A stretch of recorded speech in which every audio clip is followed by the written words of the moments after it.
The Conservatives risked our country's very future, the life chances of millions of our young people, all in a failed attempt to unite their fractured party. David Cameron risked our future, and he lost.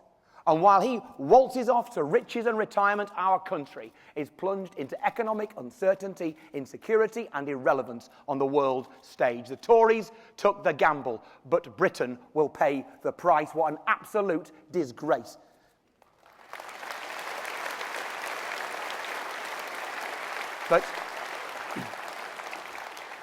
But their short-termism does not stop with Brexit.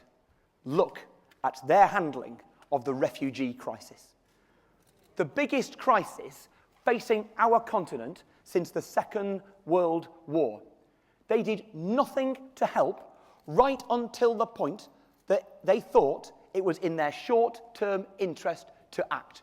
When the photo of the body of 3-year-old Alan Kurdi face down in the sand was on the front page of every newspaper. The people were shocked, heartbroken. They demanded action, and the Tories did the bare minimum. But since then, the front pages have moved on, and they have barely lifted a finger. Now, there are some on the centre-left who are squeamish about patriotism, but not me.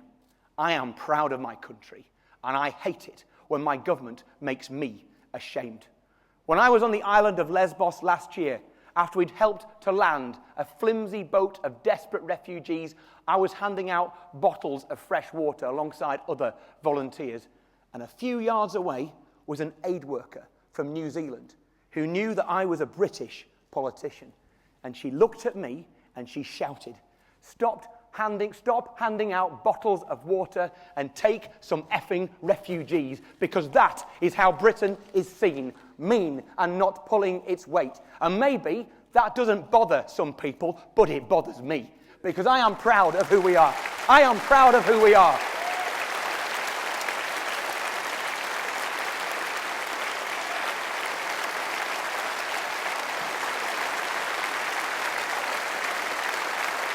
I am proud of Britain.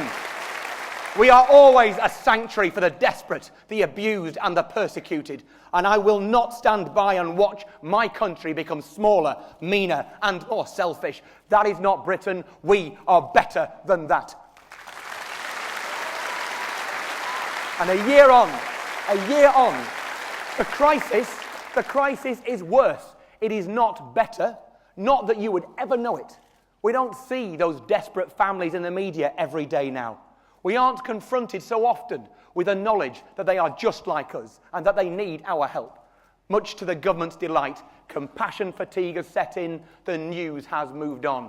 We've had Brexit, a new Prime Minister, a Labour leadership contest, and none of that makes a blind bit of difference to a 9-year-old kid stuck alone and hungry and cold in a camp in northern Greece, or to the family this morning fleeing their burning camp in Moria. The government wants us to forget this crisis. It's too difficult to solve, too risky to take a lead, but we have not forgotten. We will not forget. Those children could be our children. How dare the government abandon them?